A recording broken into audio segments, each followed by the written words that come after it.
kikuhitaji kwenye show yake kwa sasa, gharama yako ni kubwa sana. Unachaji shilingi ngapi kwenye show moja kwa mfano?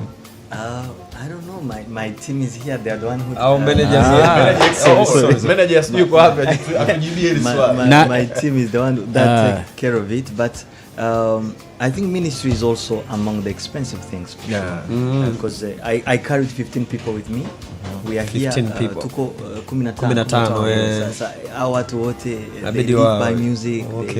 So there's a lot of things involved. They don't give you the man just to swallow it.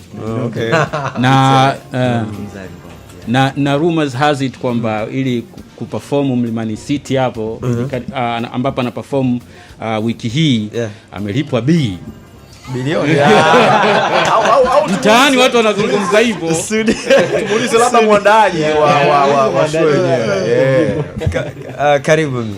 Asante. Jitambulisho, unaitwa nani?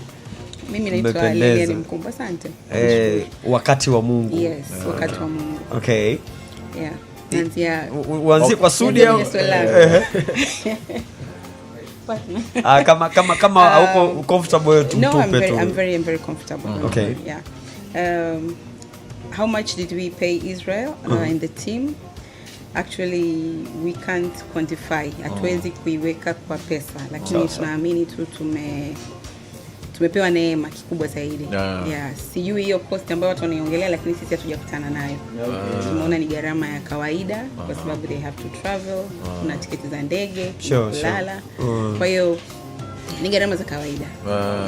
Kwa nini ikawa ni theme ya wakati wa Mungu? Wakati wa Mungu ni ibada ambayo inaandaliwa kila mwaka. Tumeandaa kwa miaka 3 mfululizo. Tulikuwa nayo mwaka juzi, tulikuwa nayo pia mwaka jana. Na mwaka juzi tulifanya na waimbaji wetu kutoka Tanzania. Mwaka jana tukaweza kumwalika kaka Patrick Kubuya. Mwaka huu tumeonelea tu pia tumwalike kaka yetu Israel. Okay. Yes. Kitu kizuri sana. Wakati Jolwaga amekuja tukazungumzia kidogo kuhusiana na wasanii wa secular kufanya muziki, kufanya collabs.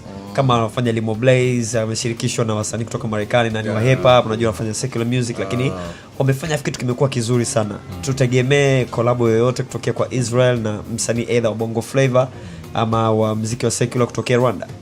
Sasa Bongo Flavor ni music ya secular only. Okay. Well, siko na connection now. Okay. Hatuja connect. Usijali, tutakuconnect kaka. Wewe tuambie tu uko tayari. Lakini plan yangu ni kufanya na gospel musician here.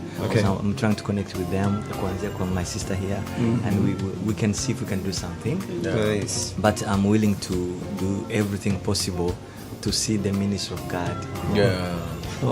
That's amazing. Kitupoa. Mungu akinitikia kutumika na wasekila, akisema ndio. Safi. Hivi kufanya collab na mtu inabidi kwanza usali. Mungu nafanya collab na Sudi Brown.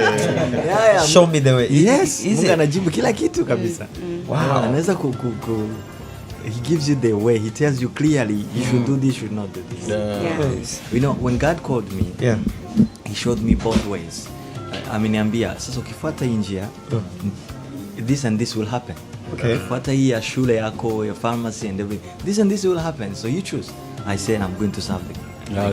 So that's amazing. Ukiomba Mungu anajibu. Dada ambaye alikuwa anamzungumzia by the way hapo nyuma ni Rema Simfukwe. Sasa imagine hiyo shughuli inavyokuwa. Itakuwa noma sana. Kwanza wakikutana na studio mimi sipati picha itakuwaje. It will be amazing. Itakuwa noma. I can't wait.